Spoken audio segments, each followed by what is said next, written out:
Hi hello ನಮಸ್ತೆ, ನಾನು ರಾಜು ಅಷ್ಟೇ. ನೀವು ನೋಡ್ತೀರಾ centre point Kannada YouTube channel. ಇದು ಲಾಸ್ಟ್ ಚಾನ್ಸ್.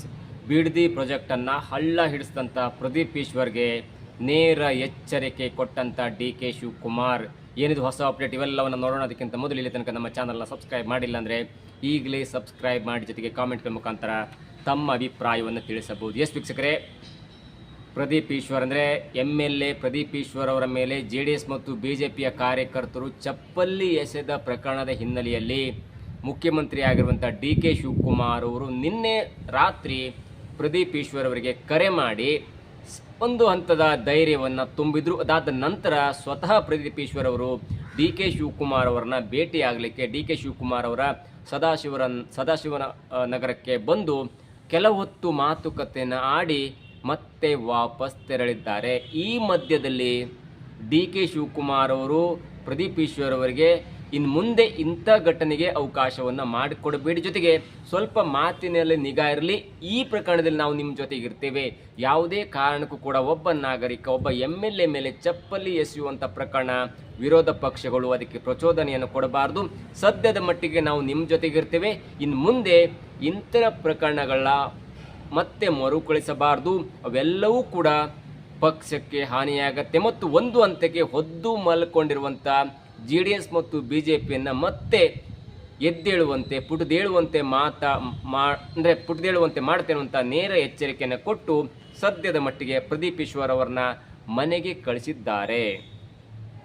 ಇದರ ಒಂದೊಂದೇ ಹಂತವನ್ನು ಯಾಕೆ ಇದು ಲಾಸ್ಟ್ ಚಾನ್ಸ್ ಅಥವಾ ಬಿಡದಿ ಪ್ರಾಜೆಕ್ಟನ್ನು ಹಳ್ಳಿಸಿದಂಥ ಪ್ರದೀಪ್ ಈಶ್ವರ್ ಯಾಕೆ ಆ ಮಾತು ಎನ್ನುವುದನ್ನು ನೋಡ್ತಾ ಹೋದರೆ ನೋಡಿ, ಡಿ.ಕೆ. ಶಿವಕುಮಾರ್ ಅವರು ಬಹು ನಿರೀಕ್ಷಿತ, ಅವರಿಗೆ 2016ರಲ್ಲೇ ಪಕ್ಷದ ಅಧ್ಯಕ್ಷ ಆಗುವಂಥ ಅವಕಾಶ ಬಂದರೂ ಕೂಡ ಒಬ್ಬ ರಾಜಕಾರಣಿ, ಅದರಲ್ಲೂ ಡಿ.ಕೆ. ಶಿವಕುಮಾರ್ ಎನ್ನುವಂಥ ಒಬ್ಬ ಸಂಘಟನಾ ಚತುರ ಇಲ್ಲ, ನಾನು ಈಗ ಪಕ್ಷದ ಅಧ್ಯಕ್ಷರಾದರೆ 2013ರಿಂದ 2018 ತನಕ ಕಾಂಗ್ರೆಸ್ ಅಧಿಕಾರದಲ್ಲಿತ್ತು, ಅಂದರೆ 2016ರ ವೇಳೆಗೆ ಪಕ್ಷದ ಅಧ್ಯಕ್ಷ ಸ್ಥಾನ ಒಲಿದು ಬಂದರೂ ಕೂಡ ಡಿ.ಕೆ. ಶಿವಕುಮಾರ್ ಅವರು ಹೇಳಿದಂಥ ಒಂದು ಮಾತು ಅಂದರೆ, ಅವರ ನಿಷ್ಠಾವಂತ ಪತ್ರಕರ್ತರ ಜೊತೆ ಆಡಿದಂಥ ಮಾತು ಅಂದರೆ, 2018ರಲ್ಲಿ ಚುನಾವಣೆ ಆದಾಗ ನಮ್ಮ ಕಾಂಗ್ರೆಸ್ ಪಕ್ಷ ಅಧಿಕಾರಕ್ಕೆ ಬರುವುದು ಸ್ವಲ್ಪ ಕಷ್ಟ, ಒಂದು ವೇಳೆ ಸ್ವಲ್ಪ ಮಟ್ಟಿಗೆ ಮೆಜಾರಿಟಿ ಹತ್ರ ಬಂದರೂ ಕೂಡ ನಾವು ಮೈತ್ರಿ ಆಗಬೇಕಾಗತ್ತೆ, JDS ಜೊತೆ ಮೈತ್ರಿ ಆದಾಗ ದೇವೇಗೌಡರು ನನ್ನನ್ನು ಮುಖ್ಯಮಂತ್ರಿ ಮಾಡಲಿಕ್ಕೆ ಒಪ್ಪಲ್ಲ, ಅಷ್ಟರ ಮಟ್ಟಿಗೆ ಅಧ್ಯಕ್ಷನಾಗಿದ್ದು ಕೂಡ ನಾನು ಮುಖ್ಯಮಂತ್ರಿ ಆಗಿಲ್ಲ ಅಂದರೆ ಅಧ್ಯಕ್ಷನಾಗಿ ಏನು ಪ್ರಯೋಜನ, ಮುಂದೊಂದಿನ ಬರುತ್ತೆ 2023ರ ಟೈಮಲ್ಲಿ ನಾನು ಅಧ್ಯಕ್ಷನಾಗ್ತೇನೆ, ಪಕ್ಷವನ್ನು ಗೆಲ್ಲಿಸ್ಕೊಂಡು ಒಂದು ಹಂತಕ್ಕೆ ನಾನು ಮುಖ್ಯಮಂತ್ರಿ ಆಗ್ತೇನೆ ಅನ್ನುವಂಥ ಒಬ್ಬ ದೂರದೃಷ್ಟಿಯ ನಾಯಕ ಈಗ 2026ರ ಟೈಮಲ್ಲಿ ಮುಖ್ಯಮಂತ್ರಿ ಆಗಿದ್ದಾರೆ. ಆ ಮುಖ್ಯಮಂತ್ರಿ ಆದಂಥ ಡಿ.ಕೆ. ಶಿವಕುಮಾರ್ ಅವರ ಎರಡು ಕನಸಿನ ಯೋಜನೆ ಅಂದರೆ ಅದು ಮೇಕೆದಾಟು ಯೋಜನೆ.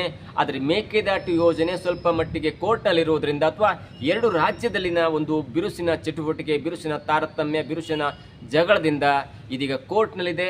ಅದರಲ್ಲೂ ಮುಖ್ಯವಾಗಿ ತಮಿಳುನಾಡು ಮತ್ತು ಕರ್ನಾಟಕ ಎರಡೂ ರಾಜ್ಯದಲ್ಲೂ ಕೂಡ ಕಾಂಗ್ರೆಸ್ ಆಡಳಿತದಲ್ಲಿ ಇರೋದ್ರಿಂದ ಏನೋ ದೊಡ್ಡದಾದಂಥ ನಿರ್ಣಯ ಕೈಗೊಳ್ಳಿಕ್ಕೆ ಡಿ.ಕೆ. ಶಿವಕುಮಾರ್ ಅವರ ಹತ್ರ ಆಗಲ್ಲ, ಅದು ಒಂದು ಹಂತಕ್ಕೆ ಕಾನೂನು ಪ್ರಕ್ರಿಯೆ ಆಗುತ್ತೆ. ಅದು ಎರಡನೇ ಪ್ರಾಜೆಕ್ಟ್ ಅಂದರೆ ಅದು ಇದೇ HD ಕುಮಾರಸ್ವಾಮಿ ಅವರು ಸ್ಟಾರ್ಟ್ ಮಾಡಿದಂಥ ಅನುಮೋದನೆ ಕೊಟ್ಟಂಥ ನಿರ್ಣಯ ಕೈಗೊಳ್ಳುವಂಥ ಬಿಡದಿ ಪ್ರಾಜೆಕ್ಟನ್ನು ಮತ್ತೆ ಅನುಮೋದನೆ ಕೊಟ್ಟು ಬಿಡದಿ ಪ್ರಾಜೆಕ್ಟನ್ನು ಮಾಡಿ ಕುಮಾರಸ್ವಾಮಿ ಅವರಿಗೆ ಮುಖಭಂಗ ಮಾಡಬೇಕು ಮತ್ತು ಒಕ್ಕಲಿಗ ನಾಯಕನಾಗಿ ನಾನು ಬೆಳಿಬೇಕು. ಈಗಾಗಲೇ ಡಿ.ಕೆ. ಶಿವಕುಮಾರ್ ಮುಖ್ಯಮಂತ್ರಿ ಆಗಿದ್ದಾರೆ, ಆದರೆ ಬಿಡದಿ ಮತ್ತು ರಾಮನಗರ ವ್ಯಾಪ್ತಿಗೆ ಅಥವಾ ಮಂಡ್ಯ ವ್ಯಾಪ್ತಿಗೆ ಅಥವಾ ದಕ್ಷಿಣ ಕರ್ನಾಟಕದ ವ್ಯಾಪ್ತಿಗೆ ಒಂದು ದೊಡ್ಡ ಪ್ರಾಜೆಕ್ಟನ್ನು ಮಾಡಿ ಅಲ್ಲಿ ದೊಡ್ಡದಾದಂಥ ಒಂದು ಪ್ರಾಜೆಕ್ಟನ್ನು ತಂದುಬಿಟ್ರೆ ಅಷ್ಟರ ಮಟ್ಟಿಗೆ ಒಕ್ಕಲಿಗ ನಾಯಕ ಎನ್ನುವಂಥ ಪಟ್ಟ ಬರುತ್ತೆ ಎನ್ನುವಂಥ ಒಂದು ದೃಷ್ಟಿಯಿಂದ ಇದೀಗ ಬಿಡದಿ ಪ್ರಾಜೆಕ್ಟನ್ನು ಮಾಡಿದ್ರು. ಅಲ್ಲಿ ರೈತರು ಹೋರಾಟ ಮಾಡ್ತಾ ಇದ್ದಾರೆ, 400 ದಿನಗಳಿಂದ ಅಥವಾ 1.5 ವರ್ಷದಿಂದ ಹೋರಾಟ ಮಾಡ್ತಿದ್ದಾರೆ, ಅಪ್ಪಿಕು ಚಳುವಳಿ ಮಾಡ್ತಿದ್ದಾರೆ, ಪ್ರತಿಭಟನೆ ಮಾಡ್ತಿದ್ದಾರೆ.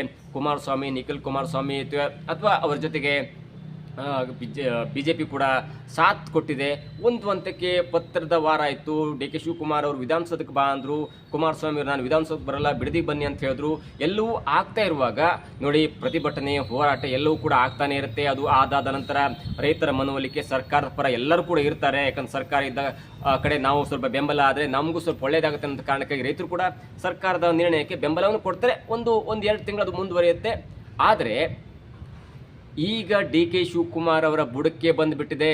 ಒಂದು ಹಂತದಲ್ಲಿ ಪಕ್ಷದ ಮಂತ್ರಿಗಳು ಕೆಲವೊಬ್ಬ ಸತೀಶ್ ಜಾರಕಿಹೊಳಿ ಆಗಿರ್ಬೋದು, ಬಿ ಕೆ ಹರಿಪ್ರಸಾದ್ ಆಗಿರ್ಬೋದು, ಪರಮೇಶ್ವರ್ ಆಗಿರ್ಬೋದು, ಕೆಲವೊಂದು ವೈರುಧ್ಯದ ಮಾತನ್ನು ಕೂಡ ಆಡ್ತಾ ಇದ್ರು. ಆದರೆ ಎಲ್ಲವೂ ಕೂಡ ಡಿ ಕೆ ಶಿವಕುಮಾರ್ ಅವರಿಗೆ ಹೈಕಮಾಂಡ್ ಸಂಪೂರ್ಣವಾದ ಫ್ರೀಡಮ್ ಕೊಟ್ಟಿದ್ದ ಕಾರಣಕ್ಕಾಗಿ ಈ ಬಿಡದಿ ಪ್ರಾಜೆಕ್ಟ್ ಆಗುತ್ತೆ ಅನ್ನುವಂಥ ನಂಬಿಕೆ ಮತ್ತು ಆತ್ಮವಿಶ್ವಾಸ ಕಾಂಗ್ರೆಸ್ ಸರ್ಕಾರಕ್ಕೂ ಇತ್ತು ಮತ್ತು ಡಿ ಕೆ ಶಿವಕುಮಾರ್ ಅವರಿಗೆ ಇತ್ತು. ಆದರೆ ಎಲ್ಲೋ ಒಂದು ಕಡೆ ಈ ಮೊಸರಲ್ಲಿ ಕಲ್ಲು ಹುಡುಕಿದ ಹಾಗೆ ಅಥವಾ ಬೇರೆ ಬೇರೆ ಮಾತಿದೆಯಲ್ಲ, ಹಾಗೆ ಮಾಡಿದಂಥವ್ರು ಇದೇ ಪ್ರದೀಪ್ ಈಶ್ವರ್ ಅವರು.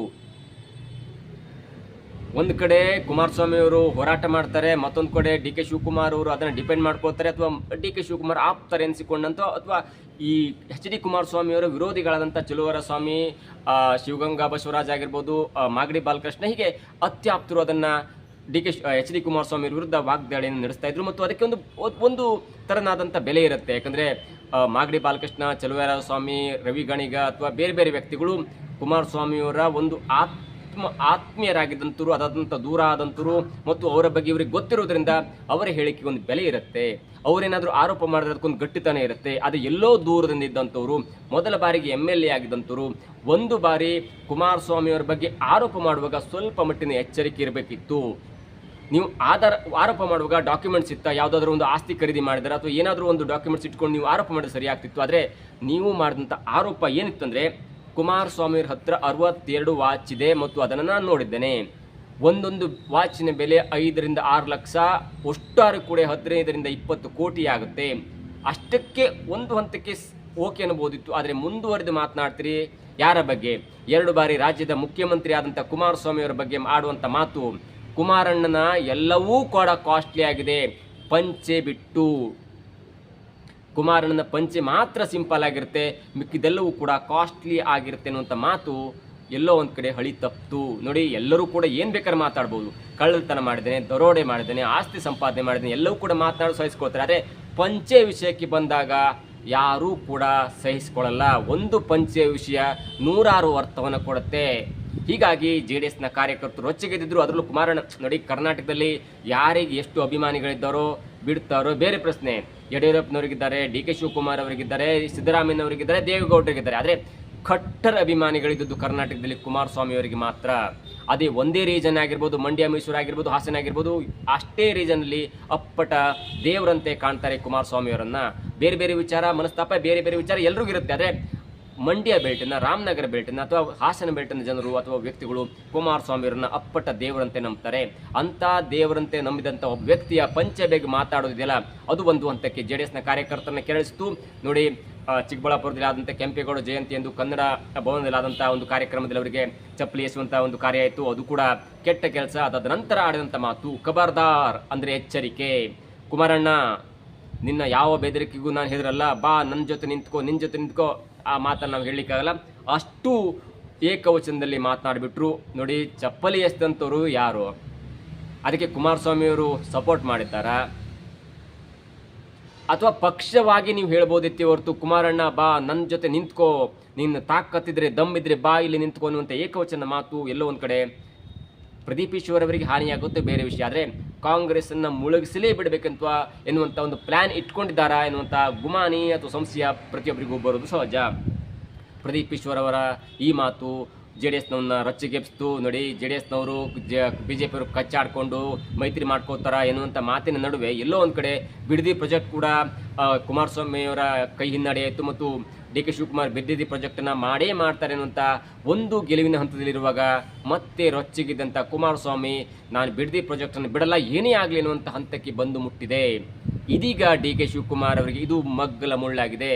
ನೋಡಿ, ಕುಮಾರಸ್ವಾಮಿ ಅವರು ಹೋರಾಟ ಮಾಡ್ತಿದ್ರು, ಎಲ್ಲವೂ ಆಗ್ತಿತ್ತು, ಒಂದು ಹಂತಕ್ಕೆ ಮುಗಿಯುವಂಥ ಹಂತಕ್ಕೆ ಬಂದಿತ್ತು. ಆದರೆ ಯಾವಾಗ ಕುಮಾರಸ್ವಾಮಿ ಅವ್ರನ್ನ ಅಕಾಡೆ ಕೀಳಿದು ಏಕವಚನದಲ್ಲಿ ಮಾತಾಡ್ಬಿಟ್ರಲ್ಲ ಇದೇ ಪ್ರದೀಪ್ ಈಶ್ವರ್, ಆವಾಗ ಮತ್ತೆ JDS ಕಡೆಯಿಂದ ರೊಚ್ಚಿಗಿದ್ದು ಯಾವುದೇ ಕಾರಣಕ್ಕೂ ಕೂಡ ಬಿಡದಿ ಪ್ರಾಜೆಕ್ಟನ್ನು ಮಾಡ್ಲಿಕ್ಕೆ ಬಿಡಲೇಬಾರ್ದು ಅನ್ನುವಂಥ ಒಂದು ಹಂತಕ್ಕೆ ನಿರ್ಣಯವನ್ನು ತೆಗೆದುಕೊಂಡಿದೆ. ಮತ್ತು ಇದೀಗ ಪ್ರತಿಭಟನೆ ಕೂಡ ಜೋರಾಗಿ ನಡೆಯುವಂಥ ಸಾಧ್ಯತೆ ಇದೆ. ಇನ್ನು ಮುಂದೆ ಏನಾಗುತ್ತೆ ಅಂದರೆ, ಡಿ ಕೆ ಶಿವಕುಮಾರ್ ಏನಾದರೂ ಈ ಬಿಡದಿ ಪ್ರಾಜೆಕ್ಟನ್ನು ಕೈ ಬಿಟ್ಬಿಟ್ರೆ ಅದು ನೈತಿಕವಾಗಿ JDSಗೆ ಮತ್ತೊಂದು ಪುಟಿದೇಳುವಂಥ ಸನ್ನಿವೇಶ, ಜೊತೆಗೆ JDSಗೆ ಮತ್ತೆ ಮರುಜೀವ ಕೊಟ್ಟಂಥ ಒಂದು ಸಂದರ್ಭ. ಮುಂದಿನ ಚುನಾವಣೆಯಲ್ಲಿ JDS ಮತ್ತು BJP ಮೈತ್ರಿಯಾಗಿ ಏನಾದರೂ ಹೋರಾಟಕ್ಕಿಳಿದ್ರೆ ಅದು ಕಾಂಗ್ರೆಸ್ಸನ್ನು ಮಕಾಡೆ ಮಲಗಿಸೋದ್ರಲ್ಲಿ ಯಾವುದೇ ಸಂದೇಹವಿಲ್ಲ. ನೋಡಿ, ಒಂದು ಬಿಡದಿ ಪ್ರಾಜೆಕ್ಟನ್ನು ಗೆಲ್ಲಬೇಕಂದ್ರೆ ಕುಮಾರಸ್ವಾಮಿಯವರು ಸೋಲ್ಬೇಕು. ಒಂದು ವೇಳೆ ಬಿಡದಿ ಪ್ರಾಜೆಕ್ಟ್ ಸೋತ್ಬಿಟ್ರೆ ಅದು ಡಿ ಕೆ ಶಿವಕುಮಾರ್ ಸೋತ ಹಾಗೆ, ಜೊತೆಗೆ HD ಕುಮಾರಸ್ವಾಮಿ ಗೆದ್ದ ಹಾಗೆ ಮತ್ತು ಒಕ್ಕಲಿಗ ನಾಯಕನ ಫೈಟ್ನಲ್ಲಿ ಮತ್ತೆ ಕುಮಾರಸ್ವಾಮಿ ಮೇಲುಗೈಯನ್ನು ಸಾಧಿಸ್ತಾರೆ. ಇವೆಲ್ಲವಕ್ಕೂ ಕೂಡ ಇದೀಗ ಇದೇ ಪ್ರದೀಪ್ ಈಶ್ವರ್ ಕಾರಣರಾಗ್ಬಿಡ್ತಾರ ನೋಡಬೇಕು. ಮತ್ತೆ ಅನೇಕ ನಾವು ವಿಷಯಗಳನ್ನ ತೆಗೆದುಕೊಂಡಾಗ ನೋಡಿ, ಯಾರ್ಯಾರ ಬಗ್ಗೆ ಇದೇ ಪ್ರದೀಪ್ ಈಶ್ವರ್ ಅವರು ಮಾತಾಡಿದ್ರು, ಯಾರ ಬಗ್ಗೆ ಮಾತಾಡಿದ್ರು ಎಲ್ಲವೂ ಕೂಡ ಇದೀಗ ಚರ್ಚೆಗೆ ಆಸ್ಪದ. ನಿಖಿಲ್ ಕುಮಾರಸ್ವಾಮಿ ವಿರುದ್ಧ ಕೂಡ ನಿನ್ನ ಸಾಧನೆ ಏನು, ನೀನು ಗೆದ್ದು ಬಾ, ನನ್ನ ಜೊತೆ ಏನು ಮಾತಾಡ್ತೀಯ, ನೀನು ಗೆದ್ದು ಬಂದು ನೀನು ನನ್ನ ಜೊತೆ ಮಾತಾಡುವ ಅಂತ ಒಂದು ಸಂದರ್ಭ ನೋಡಿ. ಪ್ರಜಾಪ್ರಭುತ್ವದಲ್ಲಿ ಯಾರು ಎಷ್ಟು ಸಲ ಸೋತಿದ್ದಾರೆ ಎಲ್ಲವೂ ಕೂಡ ಗೊತ್ತಿರುವಂಥದ್ದು. ಚುನಾವಣೆಗೆ ನಿಲ್ಲುವುದೇ ಒಂದು ಧೈರ್ಯ, ಗೆಲುವು ಸೋಲು ಆಮೇಲೆ. ಪ್ರದೀಪ್ ಈಶ್ವರ್ ಅವರು ಯಾವ ಮುಖಾಂತರ ಯಾರ ಒಂದು ವೈರುಧ್ಯದ ಕಾರಣಕ್ಕಾಗಿ ಒಳ ಜಗಳದ ಕಾರಣಕ್ಕಾಗಿ ಗೆದ್ದರು ಎಲ್ಲವೂ ಕೂಡ ಇದೀಗ ಜಗಜ್ಜಾಹಿರು. ಅದು ಡಾಕ್ಟರ್ ಸುಧಾಕರ್ ಮತ್ತು SR ವಿಶ್ವನಾಥ್ ಅವರ ನಡುವಿನ ಜಗಳದಿಂದ ಹೇಗೆ ಮೂರನೇ ವ್ಯಕ್ತಿಗೆ ಲಾಭ ಆಯಿತು ಎಲ್ಲವೂ ಕೂಡ ಇದೀಗ ತಿಳಿದಿರುವಂಥ ವಿಷಯ. ಜೊತೆಗೆ ಯತ್ನಾಳ್ ಅವರ ಬಗ್ಗೆ ಆಡಿದಂಥ ಮಾತು, ಬೆರ್ಕೆ ಅಥವಾ ಕೋತಿಯ ಜನಾಂಗ, ಕೋತಿ ಬ್ರೀಡ್ ಎನ್ನುವಂಥ ಮಾತಾಗಿರ್ಬೋದು. ಪ್ರತಾಪ್ ಸಿಂಹನವರಿಗೆ ಮಗನೇ ನೀನು ಮೈಸೂರು ಬಿಟ್ಟು ಬಾ, ಬೆಂಗಳೂರಿಗೆ ಬಾ ಎನ್ನುವಂಥ ಮಾತಾಗಿರ್ಬೋದು. ಜೊತೆಗೆ ಸ್ಪೈಕ್ ಗಿರಾಕಿ ಎನ್ನುವಂಥ ಮಾತು. ಹೀಗೆ ನೋಡಿ, ಪ್ರದೀಪ್ ಈಶ್ವರ್ ಅವರು ಮಾತಾಡಲಿಕ್ಕೆ ಮಾತಾಡ್ಬೋದು, ಮಾತು ಕಲ್ತಿರ್ಬೋದು, ಆದರೆ ಈ ಎಲ್ಲ ಮಾತು ಕೂಡ ಕಾಂಗ್ರೆಸ್ಗೆ ಮತ್ತೊಂದು ಕಡೆ ಮುಳ್ಳಾಗುವುದರಲ್ಲಿ ಯಾವುದೇ ಸಂದೇಹವಿಲ್ಲ. ಎಲ್ಲವನ್ನ ಅರ್ಥಕೊಂಡಿರುವಂಥ ಪ್ರದೀಪ್ ಈಶ್ವರ್ ಅವರು ಹೇಳ್ತಾರೆ, ನನಗೆ ಚಪ್ಪಲಿ ಎಸೆಯುವಂಥ ಕಾರ್ಯ ಆಯಿತು, ನಾನೊಬ್ಬ OBC ನಾಯಕ. ಎಸ್ ಅಫ್ಕೋರ್ಸ್ OBC ನಾಯಕ, ಬಲಿಜಿಗ ಸಮುದಾಯದಿಂದ ಬಂತವರು. ಎಸ್ ಅಫ್ಕೋರ್ಸ್ ಅಂದರೆ ಅವರು OBC ನಾಯಕನೇ. ಹಾಗಾಗಿ ಕುಮಾರಸ್ವಾಮಿ ಕೂಡ OBC ನಾಯಕನಲ್ವಾ. DK ಶಿವಕುಮಾರ್ ಅವರು ಹೇಳ್ತಾರೆ, ನಾನು ಕೂಡ OBC ನಾಯಕ. ಕುಮಾರಸ್ವಾಮಿಯವರು ನನ್ನನ್ನು OBC ನಾಯಕನ ತುಳಿಯುವಂಥ ಹಂತಕ್ಕೆ ಹೋದರು. ಹೌದು, ಕುಮಾರಸ್ವಾಮಿಯವರು ಕೂಡ OBC ಪಂಗಡದಂತರು. ಇದಕ್ಕೆ ಪ್ರತ್ಯುತ್ತರ ಕೊಟ್ಟಂಥ ರಾಜ್ಯದ ಮುಖ್ಯಮಂತ್ರಿ ಆಗಿರುವಂಥ DK ಶಿವಕುಮಾರ್ ಹೇಳ್ತಾರೆ, ಎಸ್ ಅಫ್ಕೋರ್ಸ್ ನಾನು ಕೂಡ OBC ಅವನು. ಮೈಸೂರು ದೊರೆ ಅವರು ಕೂಡ OBC ನಾಯಕರಾಗಿದ್ದರು ಎನ್ನುವುದು ಕೂಡ ಇದೀಗ ತಿಳಿದು ಬರುವಂಥ ವಿಷಯ. ಏನೇ ಆಗಲಿ, ಈ ಎಲ್ಲ ವಿಷಯದಿಂದ DK ಶಿವಕುಮಾರ್ ಅವರು ಕರೆ ಮಾಡಿ ಮನೆಗೆ ಬಾ ಅಂತ ಹೇಳಿದ್ರು. ಓಡೋಡಿ ಬಂದಂಥ ಪ್ರದೀಪ್ ಈಶ್ವರ್ ಅವರು DK ಶಿವಕುಮಾರ್ ಅವ್ರ ಜೊತೆ ಮಾತನಾಡಿದ್ರು. ಎಲ್ಲವೂ ಸರಿ, ನೀನು ಧೈರ್ಯವಾಗಿರು, ಆದರೆ ಇನ್ಮುಂದೆ ಇಂಥ ಕಿತ್ತೋದ ಕೆಲಸ ಮಾಡ್ಲಿಕ್ಕೆ ಹೋಗಬೇಡ, ಇನ್ಮುಂದೆ ಇಂಥ ಕೆಟ್ಟ ಕೆಲಸ ಮಾಡ್ಲಿಕ್ಕೆ ಹೋಗಬೇಡ. ನಾವು ಗೆಲ್ಲುವಂಥ ಹಂತದಲ್ಲಿರುವಾಗ ನಾವು ಪ್ರೀ ಹಿಟ್ ಹಾಕಿ 6 ಹೊಡಿಸ್ಕೊಳ್ಳುವಂಥ ಪರಿಸ್ಥಿತಿ ಇನ್ಮುಂದೆ ತರಬೇಡಪ್ಪ ಎನ್ನುವಂಥ ಬುದ್ಧಿ ಮಾತನ್ನು ಹೇಳಿ ಲಾಸ್ಟ್ ವಾರ್ನಿಂಗನ್ನು ಕೊಟ್ಟು ಇದೀಗ ಪ್ರದೀಪ್ ಈಶ್ವರ್ ಅವರಿಗೆ ಮನೆ ಕಳಿಸಿದ್ದಾರೆ. ಇನ್ನು ಮುಂದಿನ ದಿನಗಳಲ್ಲಿ ಇನ್ನೇನಾದರೂ ಪ್ರದೀಪ್ ಈಶ್ವರ್ ಅವರು ಇನ್ನು ನಮ್ಮ ನಾಲಿಗೆಯನ್ನು ಹರಿಬಿಟ್ಟರೆ 2028ಕ್ಕೆ ತಾನು ಸೋಲುವುದರ ಜೊತೆಗೆ ಪಕ್ಷವನ್ನು ಸೋಲಿಸುವಂಥ ಜವಾಬ್ದಾರಿ ಹೊತ್ತುಕೊಳ್ಳುವುದರಲ್ಲಿ ಯಾವುದೇ ಸಂದೇಹವಿಲ್ಲ. ಇದಾಗಿತ್ತು ಇವತ್ತಿನ ವಿಶೇಷ. ನೋಡ್ತಾರೆ centre point Kannada YouTube channel.